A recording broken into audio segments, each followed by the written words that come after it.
Good day, everyone, and welcome to today's Power for Puerto Rico call. At this time, all participants are in a listen-only mode. Later, you will have the opportunity to ask questions during the question and answer session. You may register to ask a question at any time by pressing the star and one on your touch-tone phone. You may remove yourself from the queue by pressing the pound key. Please note, today's call may be recorded. I will be standing by should you need any assistance, and it is now my pleasure to turn the conference over to Campaign Director Melissa Mark Viverito. Thank you so much, and I want to thank everyone who is on this call today to discuss what is an important issue as we continue to rebuild and advocate on behalf of Puerto Rico after Hurricane Maria. So just quickly, in terms of some background on this coalition, the Power for Puerto Rico, which is a national coalition. It's made up of advocates, of activists, of policy experts that came together in the aftermath of Hurricane Maria. We obviously are working together to ensure that we continue to be a very strong voice advocating for Puerto Rico and making sure that we are getting the proper response, although that still is not a reality today, that we're fighting for legislative changes, we're fighting for administrative action through grassroots activism, direct lobbying, which we have done on the Hill on various occasions. We've done digital activism to make sure that we continue to raise the visibility of Puerto Rico in the aftermath of Maria, and that there's still a lot of work that needs to be done. So our collective efforts have resulted in a mobilization in November of last year.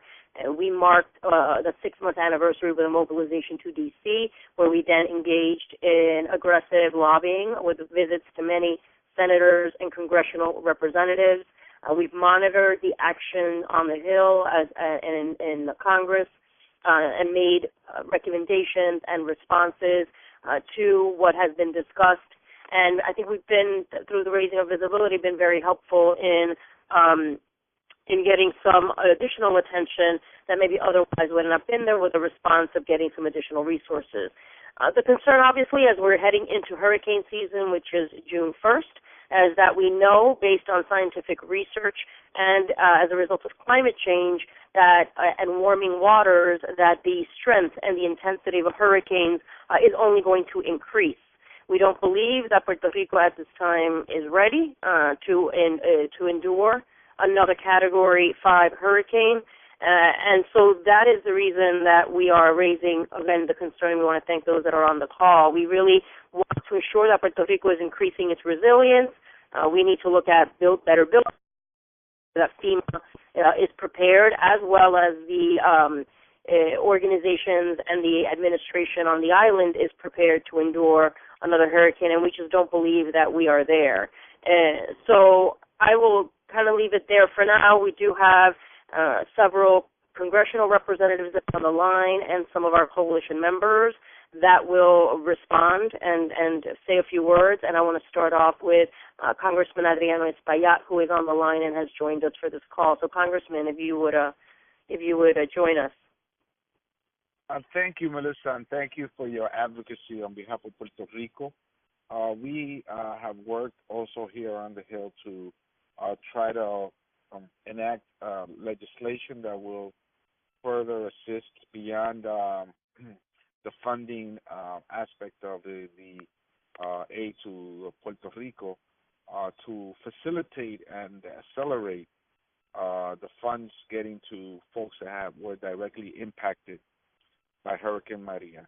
And that includes an act that would facilitate those that were hurt, whose housing was destroyed or impacted by the hurricane, to access FEMA funding without the least amount of obstacles. Currently, FEMA has been denying many of the applications submitted by Puerto Ricans for funding, for help to restore their housing. And they have done so because they feel that these folks are not providing adequate information regarding the ownership of their housing, or the fact cannot establish that that's their home, or that they have resided there for a significant period of time. So we presented legislation that would make it easier for them to establish residency and ownership by simply providing a utility bill or a letter from the local school district that establishes that children go to school in that area and that's their residency, hospital records, or any type of verifiable information that would establish that they live there and that they own the property. So this will help facilitate access to the FEMA funding, which, by the way, it has not been significant. In fact, the average grant has been about $3,000, and we feel that it should be much higher than that, perhaps closer to $15,000 per applicant. As we have also fought for the extension of the housing help recently, and was actually expired yesterday, and that has been extended through June 30th. And the federal government has established that this will be the final date for access to this type of housing benefit, and so we will continue to fight for this to be available for all families as we continue to try to help Puerto Rico in this reconstruction. So these are more mechanical bills that will help ease access to funding that has already been put in place through FEMA and HUD, and it will sort of like bring down the bureaucratic barriers that have been put in place that make it very difficult for people to access this funding. Above that, I agree with Melissa that as we confront hurricane season, we must be ready and prepare for anything that may happen, and continue to bring as much help as possible to Puerto Rico so they can reconstruct and they could have the resilience to respond to any future crisis. With that, I leave it. I don't know if Congressman Soto is on the line. I am, Congressman Espaillat. So now I leave it with the distinguished gentleman from the state of Florida who has done a tremendous job in helping Puerto Rico, and I'm sure he'll have a lot to add to this conversation. Congressman Soto. Thank you, Congressman Espaillat, and thank you for being our partner in this crisis. I want to applaud you in particular for working also with the Dominican Republic as they help out with exports to Puerto Rico to assist in the recovery, as well as your work in New York with so many of our New Yorican brothers and sisters. You know, this crisis can best be described by the numbers. This was a $90 billion devastation caused to Puerto Rico by Hurricane Maria. Yet Congress and President Trump only allocated $15 billion. $15 billion for a $90 billion crisis. And we see the results of that playing out in 1,000 stories every day of this underfunded recovery. But particularly as we enter into another storm season, another hurricane season, and we Floridians know these all too well, we see only $1 billion invested in rebuilding the grid. So it's no surprise that we're seeing rolling blackouts, that we're seeing rural areas that still don't have access to power, that even traffic lights, as recent as 3 weeks ago when I was down there, were still out in urban areas. So we know this is one of the major effects of Congress underfunding the disaster relief effort. Now, there are things that states can do to assist, and I was asked to speak about that today. One of the first things is helping out the evacuees who have arrived in Florida, New York, Illinois, and other states that have been host states. And we have worked hard to get them into school quickly if they're young people, in-state tuition if they're going to college. We've worked hard to enroll them into Medicaid and Medicare where they're applicable to do so. And we have worked to have numerous job fairs to get people back to work. We had extensions until June 30th for the TSA program. However, that's going to end and come quicker than we think, which is why I've called upon both Congress and our nonprofits to work on rental deposit assistance and housing for the long term. The other big thing that states can play a big role in there's another storm, to engage quickly in mutual assistance agreements. Last time we saw PREPA hire Whitefish in a contract that was lambasted all around for its inside deal and because its scope was far too big for a small company. Normally when disasters happen, states like New York, Florida, and other states have their utility workers come in literally on the heels of the storm to get the human power down there to get the power back on. And I'll certainly be urging my state as well to be vigilant should another hurricane hit the island, or should even major storms that don't arise to hurricanes end up affecting the island. And I believe that we will see that given the precarious and delicate nature of the grid. Secondly, I was asked to speak about what we can do to expedite resources to Puerto Rico. And a lot of that has to do with oversight. A lot of that has to do with the Congressional Hispanic Caucus never resting, always being vigilant to make sure that the Trump administration is getting the money where it needs to. It also means working with our partners in all parties down in Puerto Rico to make sure that we can get the relief where it needs to be. But we need to keep our ears to the ground. We already know that it's been slow going to get this loan forgiven and get all the funding down. We already know that we need to make sure that the Medicare cliff, the Medicaid cliff that we're seeing is avoided and that we get all the health care funding that we need down there. We know that we're going to need more disaster relief funds for the grid, and we need to continue to write letters and speak up in Congress to make sure that we're holding the Trump administration accountable and making sure all the money flows down there.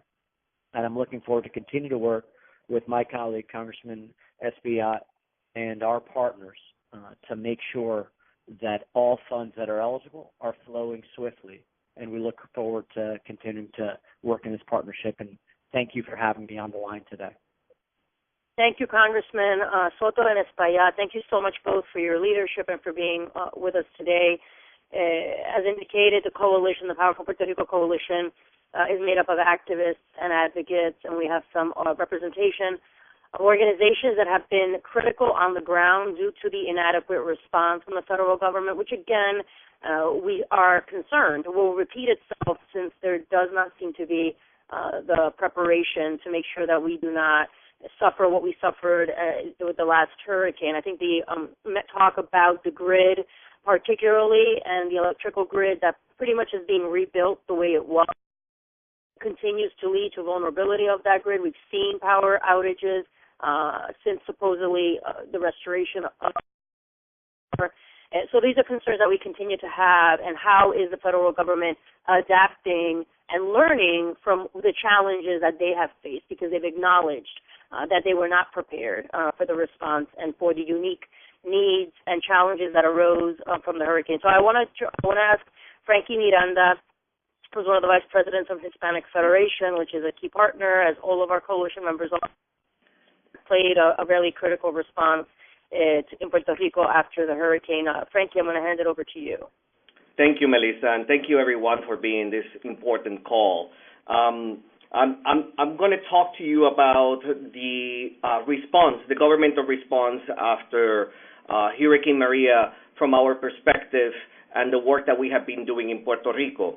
And I want to start by saying that while we recognize that no one is fully prepared for a natural disaster of this magnitude, we must hold government accountable for the response to the communities that they are responsible to serve. And depending on who you ask, you will have a different response, different government or entities on how their response was to Puerto Rico. But what we really know from the groups that we're working on the ground is that the response was uncoordinated, ineffective, and in many cases even criminal. We are right now working with 70 groups on the island on several projects, including in the areas of housing, agriculture, jobs and economic development, health, and the environment and renewable energy. And all of them agree that they are doing incredible work in their communities. They're doing incredible work. They're trying to be self-sustainable. They had worked their way into the worst adversity to try to create projects that impact their communities. But they all feel that they have been abandoned by government. The Hispanic Federation was able to provide millions of pounds of water and food to the 78 municipalities in Puerto Rico right after the emergency. And we have invested $20 million in grassroots, nonprofits, organizations, and recovery projects in Puerto Rico. We have been able to coordinate a fundraising effort that, by all accounts, is extremely successful, $35 million and counting. But this pales in comparison with the need in Puerto Rico. As it was mentioned in this call, $90 billion is needed and only $15 billion has been allocated. There has been some cloud cast over Puerto Ricans that the federal government cannot take care of the Puerto Rican people, these American citizens living in Puerto Rico. And Puerto Ricans, I want to make very clear, are doing their part, but they cannot do it alone. And we stand by the principle of Power of Puerto Rico, that the efforts in Puerto Rico has to be led by community leaders, the local leaders, and community-based organizations. That's what we believe. We believe that local communities, local organizations have the ability and the knowledge to really rebuild Puerto Rico, but we need to do everything in our power to give them the resources necessary and that they're entitled to be able to do this work. Thank you, Frankie. And I think what Frankie touched on, that one of the points that we continue to emphasize as a coalition is that the rebuilding and a just recovery of Puerto Rico has to be a community-driven process. And we have experiences in other areas that have suffered certain catastrophes like this, where we can learn from those experiences. But this has to be a community-led, a community-driven process. It cannot be the Fiscal Control Board, and that none of the money can be used to repay the debt. These are things that we have been consistently advocating for, and that we need government to respond to. So with that, I would like to ask Ana Maria Archila, who is with the Center for Popular Democracy, another one of our coalition members, to join us and to say a few words. Thank you, Melissa. So as the Power for Puerto Rico Coalition, we have come together over the last 8 months to make sure that the voices of Puerto Rican people that have been displaced are actually heard loud and clear in the halls of Congress and in the communities where they are arriving. People have close to 200,000 people, probably more by now, have left the island after the hurricane looking for very basic things, looking for clean water, looking for electricity, looking for an open school, looking for a job. These is the reality of people fleeing, really migrating inside their own borders in search of basic safety and for themselves and their families. And they have landed in cities across the mainland that are also now scrambling to figure out how to support them. Congressman Soto spoke about the multifaceted response that's necessary from local governments to be able to support people who are in crisis, who are fleeing a natural disaster, but not just a natural disaster, really an economic disaster and a disaster of democracy. One of the things that has become very evident is that at the core of the response, the very inept and very neglectful and almost criminal response by the federal government to the reality in Puerto Rico, is that there is a crisis of democracy, that fundamentally the federal government is acting as if the people of Puerto Rico were not actually constituencies of this federal government, is neglecting them and leaving them in the dark, literally, for months and months and months.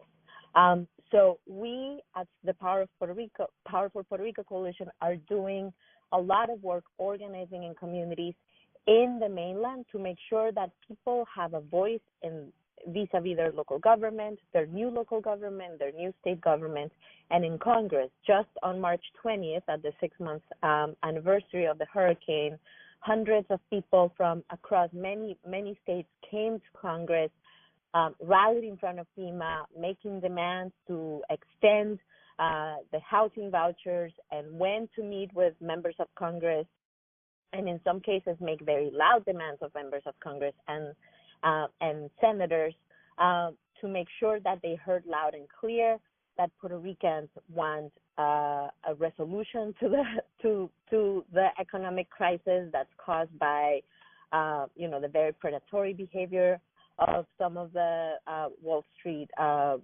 bondholders. That there is also real investment in the just rebuilding of Puerto Rico, and that there is a real investment in supporting people who have migrated to the mainland. We are continuing this work to support the communities that are here in the mainland, communities that are fighting for their opportunity to stay in the place they call home in Puerto Rico. And we were very appalled at the very intensely violent response of the police when people came out to march in Puerto Rico on May 1st to make demands of their local government. And we will continue to make sure that we are demanding an accountability from the federal government to make sure that Puerto Rico is not only able to face the next hurricane, but actually able to rebuild in a way that allows people to stay and to thrive in the island, or to move to the mainland if that's what they want, in search of safety and opportunity. We will continue to do that work both in the States and in Puerto Rico. And again, we see these as a fundamental, the response to the hurricane really lifts the veil on the crisis on democracy that is facing Puerto Rico. And we are doing what we can to make sure that as people arrive in the mainland, as they begin their new lives in states across the U.S., that they are supported to have a strong, powerful voice in their local democracies and able to bring those voices to Congress as well. Thank you, Ana Maria. And just to touch on something that was said, again, as we look at the crisis that has emerged from Hurricane Maria, we do not talk about the response just being isolated to the island, but obviously with those that have been forcibly displaced and that are now here stateside, that the response also has to include how those that have been forcibly displaced are being treated in the states in which they relocated. And there has been a lot of difficulty in getting adequate resources and response. So that as we look at the June 1st beginning of the hurricane season, we are concerned that a lot of the challenges and what we've seen happen will repeat itself because we are not prepared and have not received adequate response or seriousness paid to this issue. So with that, I want to thank everyone that has presented, and we will open it up to any questions that any of those participants of the press that are on.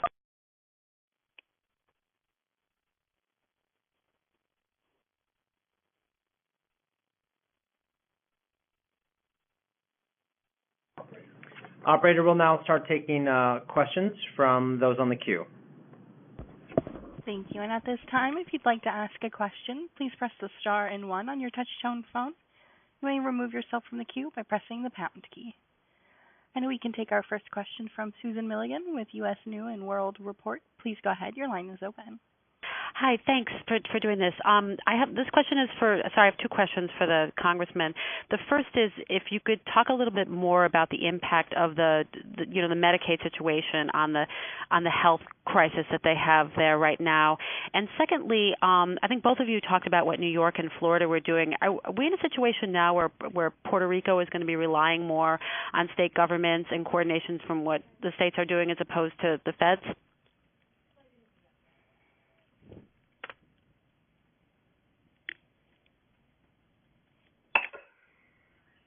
Is Congressman Espaillat on or Congressman Soto? Congressman Soto had to jump off the call, but this is Oriana from his office. Your question is specifically on the Medicaid and health crisis on the island, or for those evacuees who have come to the mainland?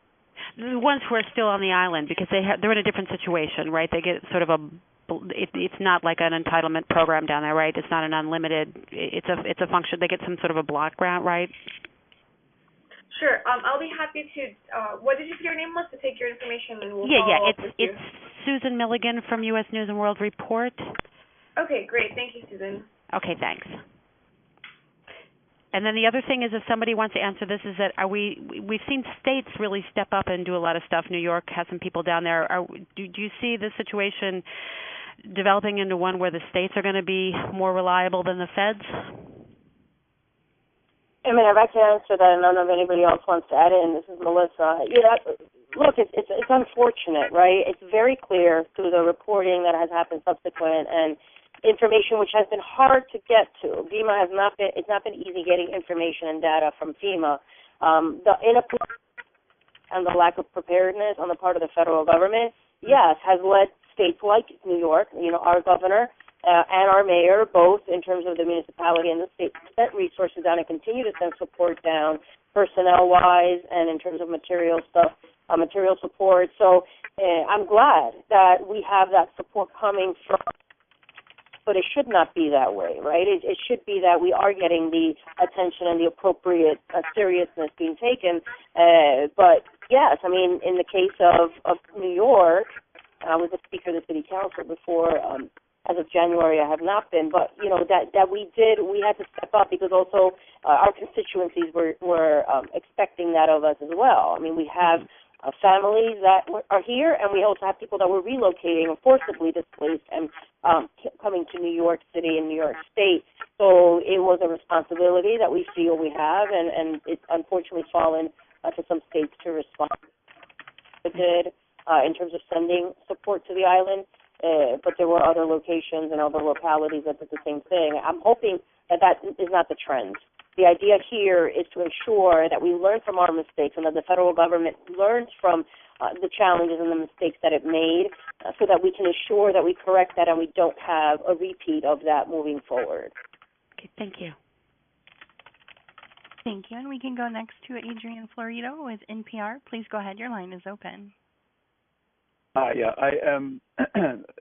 Last week, Commissioner Gonzalez requested formally that FEMA extend the contract for the mainland contractors that are restoring power through the Army Corps of Engineers.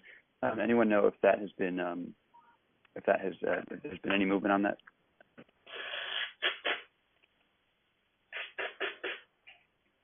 That contract expires the day after tomorrow, so all the power crews are heading home on Friday. Yes, anybody from any of the organizations or anybody that's on the line that can respond to that. I think I had heard that there was some withdrawal happening already, but I'm not 100% clear what the latest is.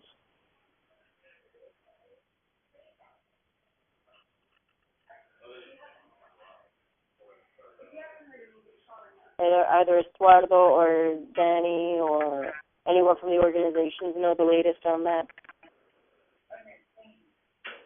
I'm making calls on it myself today, so I'll let you know. Yes, but the deadline is looming, and there has been advocacy on the part of the federal representatives to put pressure on FEMA and the U.S. Corps. The U.S. Corps responds to FEMA, so if FEMA is not going to make the decision, it makes the decision to withdraw, then they abide by that. So the pressure has been on FEMA to try to ensure that the presence remains, and I'm not sure they've been successful in that request being honored. Okay, thank you. Adrian, this is Danny with the Raven Group. I don't have an update on that, but I would check in with our ledge team and see what we can send you in terms of the latest on that. But thanks for calling in. Great, thanks.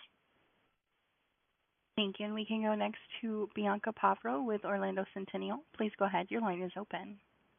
Hi, thank you so much for doing this. This is Bianca at the Orlando Sentinel here in Florida.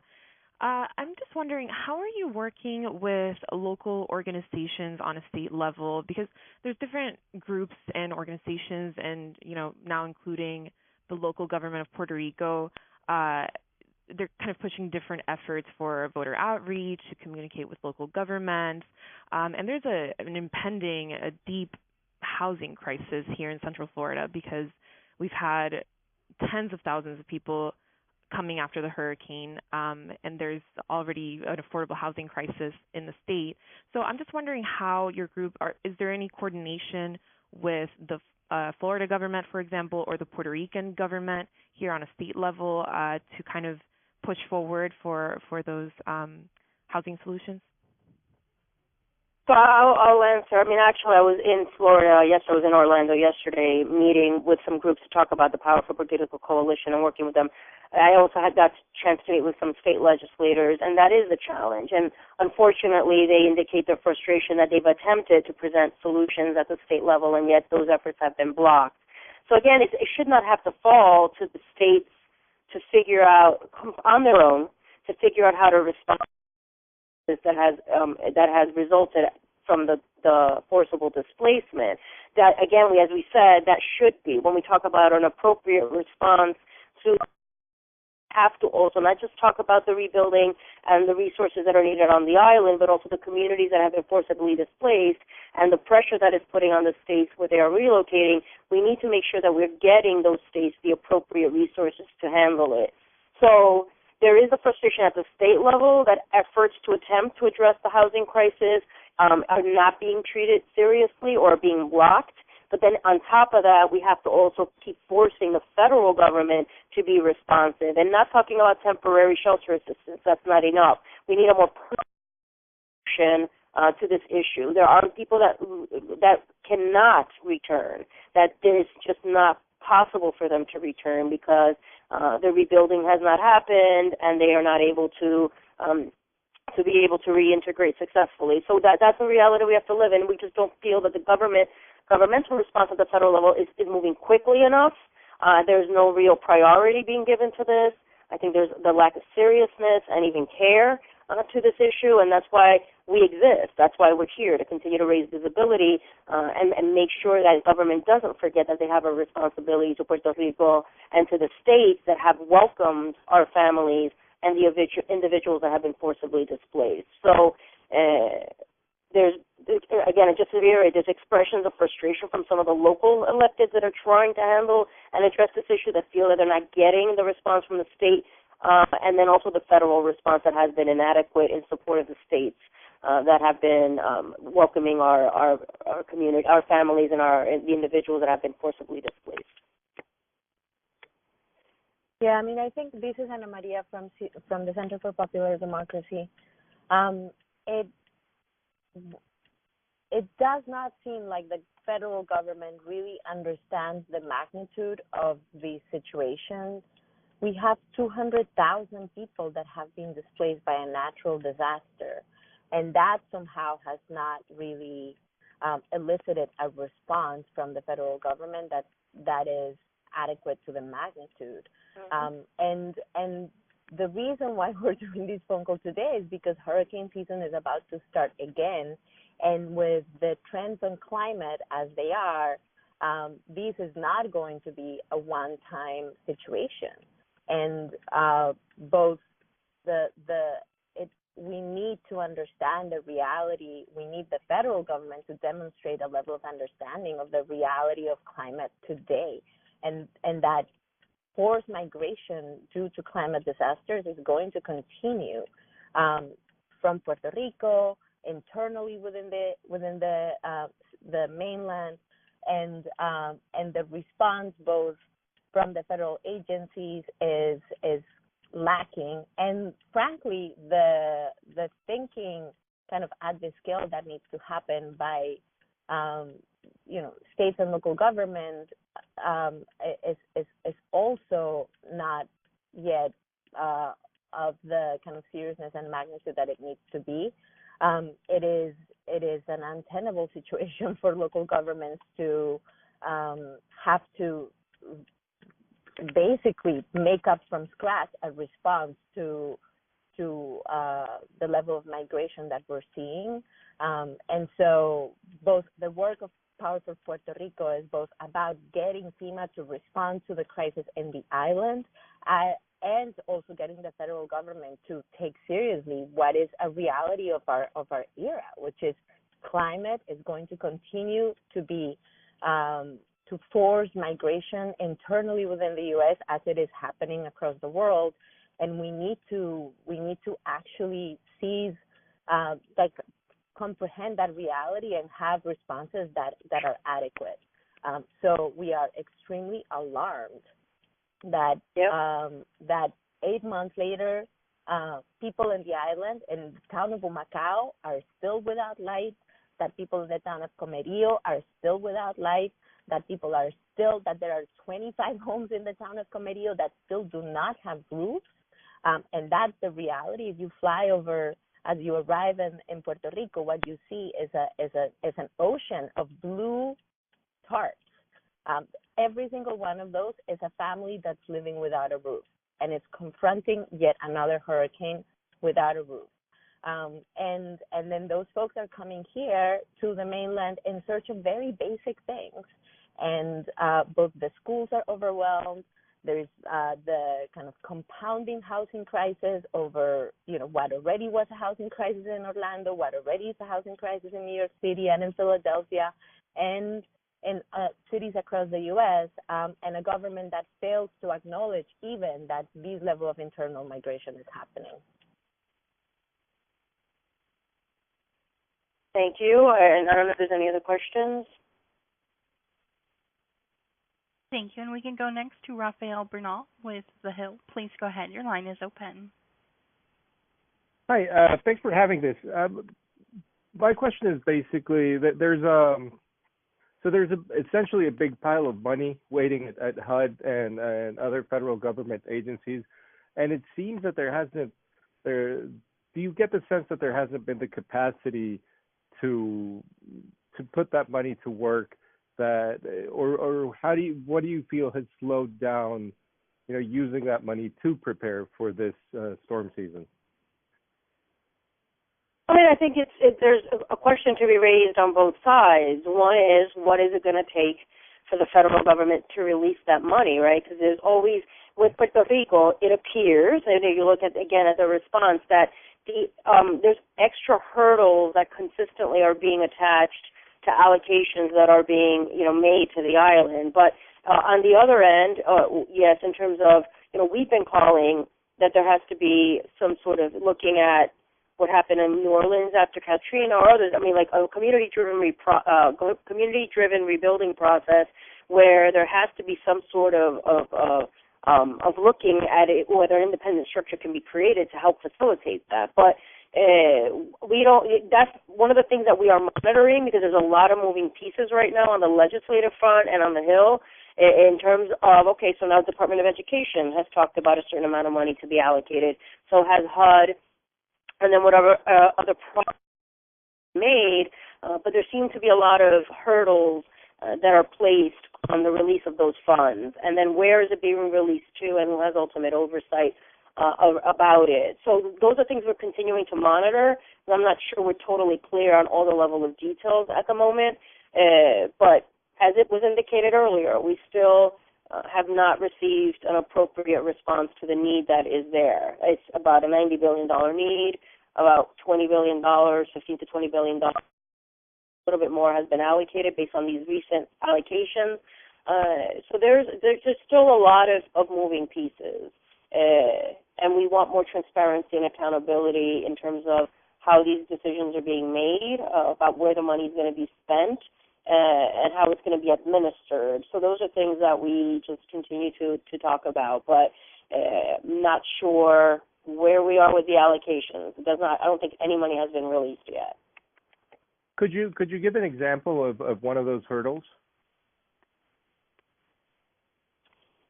Well, there was the discussion. There was the article that Politico came out with a couple of weeks ago. Was that the expose or the investigative piece that they did, talking about the response to Texas in terms of the how the needs that they had were being addressed, and then looking at Puerto Rico. And they gave examples. I'd have to go back and refer to it specifically, but they gave examples about certain expectations that were placed on Puerto Rico versus not, similar expectations were not placed on Texas and others when it came to releasing of funds. And so that's the issue, is the inconsistency in the way that decisions are applied, and why is it that that's the case in the case of Puerto Rico.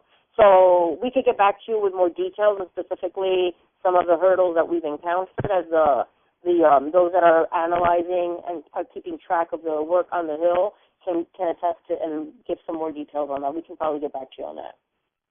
Yeah, if anything jumps out at you, I would appreciate it. Yes, of course. We'll follow up with you. Thank you. And we can go next to Nicole Acevedo with NBC. Please go ahead. Your line is open. Hi there. So thank you for taking the time all to be here. So it seems like, Congress has allocated some money for Puerto Rico, not as much as we would have hoped, but, is there. But the disbursement has been super duper slow. Is there anything that could be done, or are you guys doing anything in order to kind of push for that money that's already assigned for Puerto Rico to actually be dispersed and for people in the island to see the benefit of that money?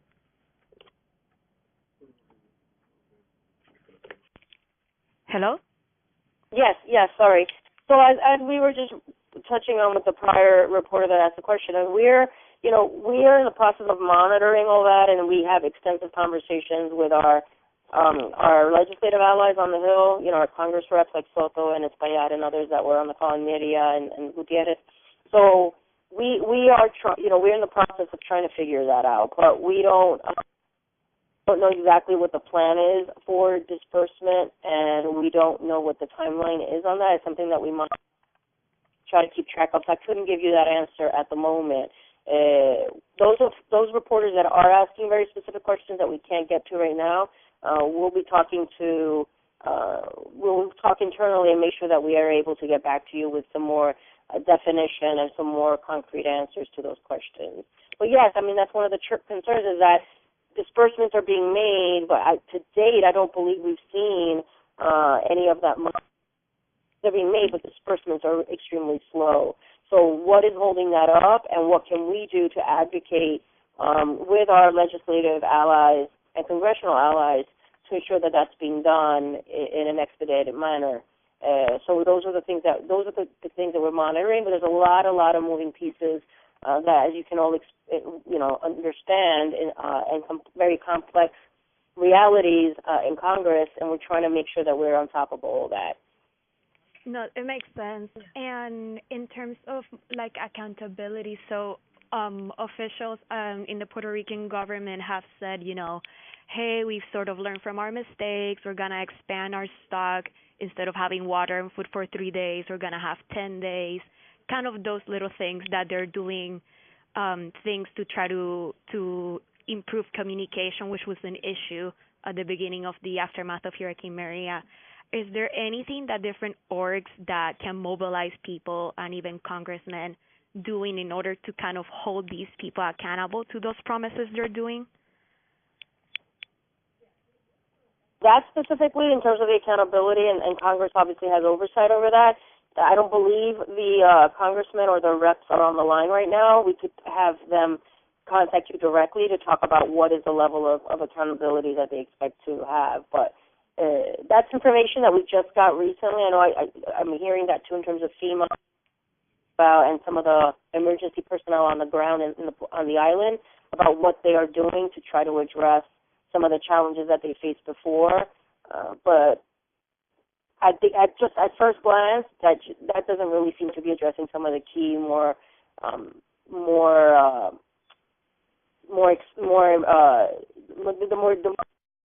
challenges that we're talking about. But yes, communication is critical, but the issue of the grid and the issue of generation of power, and that it continues to be too centralized. We've talked about sustainable energy and the need to expand.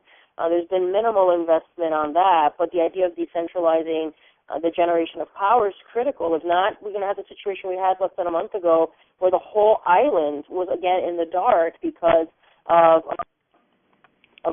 whatever it was, a tree falling on a power line. Yeah, or basically, yeah.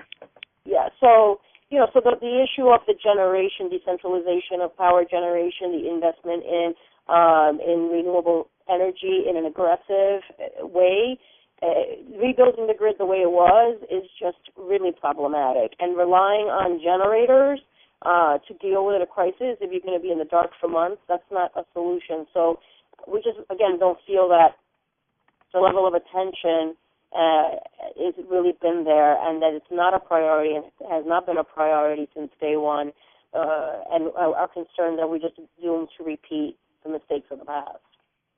Yeah. I mean, I would say that this is Ana Maria again. Sorry, I just wanted to say that, the Power for Puerto Rico coalition came together precisely because we recognize that the crisis in Puerto Rico is not just a crisis of Hurricane Maria. It's a crisis that has been building for decades. The crisis that showed up first as the debt crisis, but it is fundamentally a crisis of democracy and accountability. There are gigantic Puerto Rican communities in states like Florida, like Pennsylvania, like Illinois, Texas, Arizona, Nevada.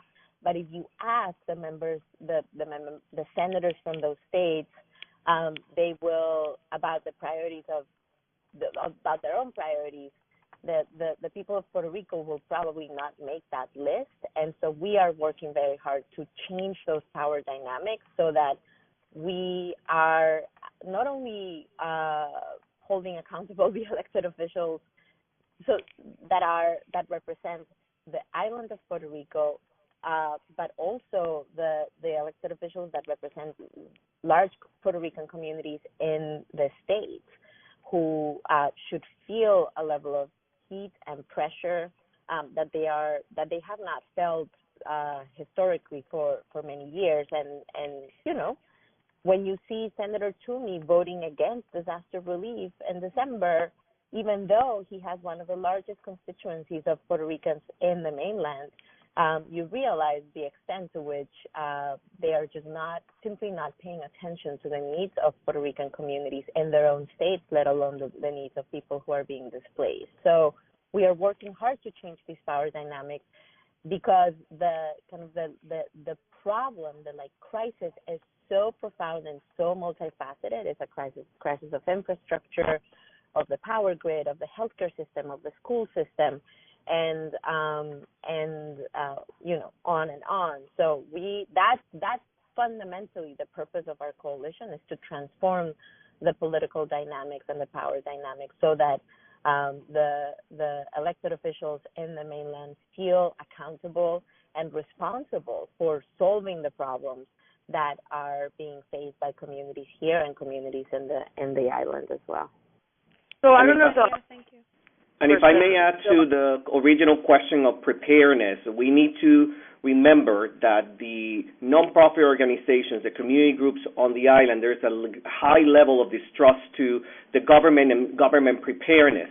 So they are not relying on them for the next emergency. There are contingency plans, and many of these groups that were providing hot meals and they were providing water, and we have funded projects in which they have wells and water filtration system. These groups are right now looking at this next hurricane season as something that they need to be prepared and that these communities have to rely on themselves. So while we continue to demand a federal response, an appropriate federal response, and we make sure also pressuring the local government that they also need to be prepared and be on the same page that we are demanding the federal government to respond, we're also continuing to support those local groups because they are the ones that, unfortunately, if something happened on June 1st, they are going to be the ones that will have to respond to the needs of their communities.